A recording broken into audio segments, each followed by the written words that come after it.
The resurrection window. The resurrection window stands above the high altar. It is clearly visible from the front door of the church as you enter. This window depicts Christ and some of his disciples at the time of his resurrection. As it says in the Gospel according to St. Luke, "Thus it is written that the Messiah is to suffer and to rise from the dead on the third day, and that repentance and forgiveness of sins is to be proclaimed in his name to all nations, beginning from Jerusalem. You are witnesses of these things.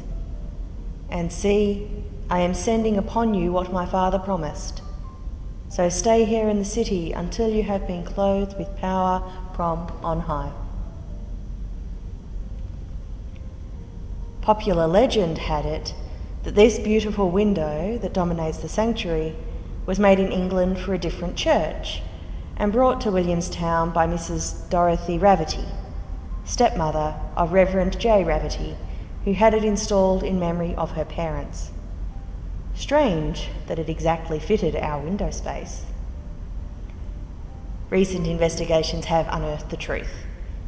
It was made in the workshops of the local stained glass manufacturers Ferguson and Urey in Melbourne to a standard pattern. There is something unusual about the window. Have a closer look at the hand bestowing the blessing, which is normally shown as the right hand, not the left. Did the artist get the template the wrong way round, perhaps? This depiction of the resurrection above the high altar is fitting, given that we proclaim Christ risen when we celebrate Holy Communion.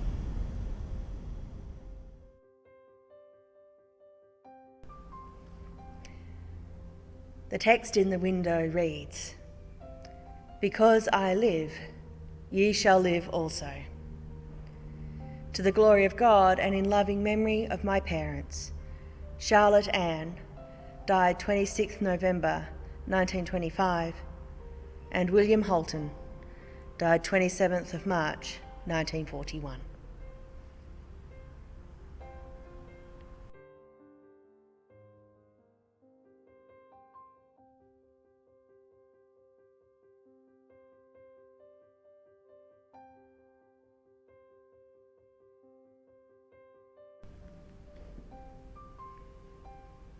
The Good Shepherd and Mary and Martha windows.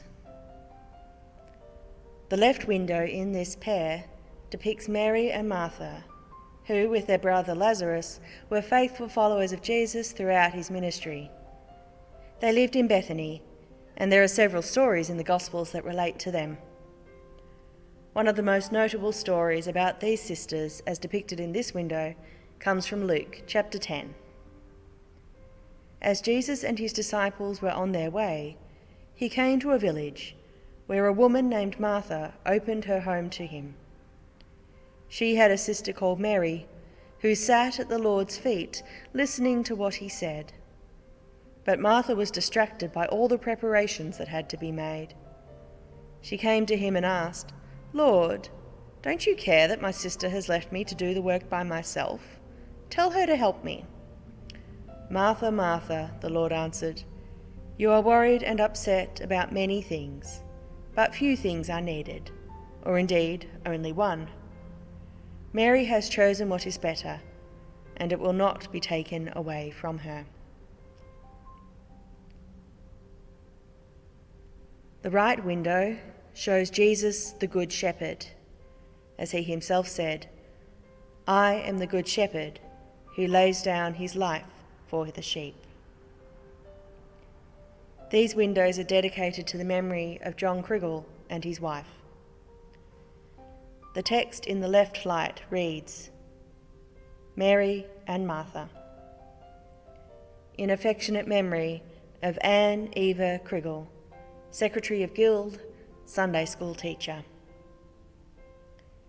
The text in the right light reads, "I am the Good Shepherd, in affectionate memory of John Criggle, Church Warden, Treasurer, Obit 17/6/1961, erected by his friends."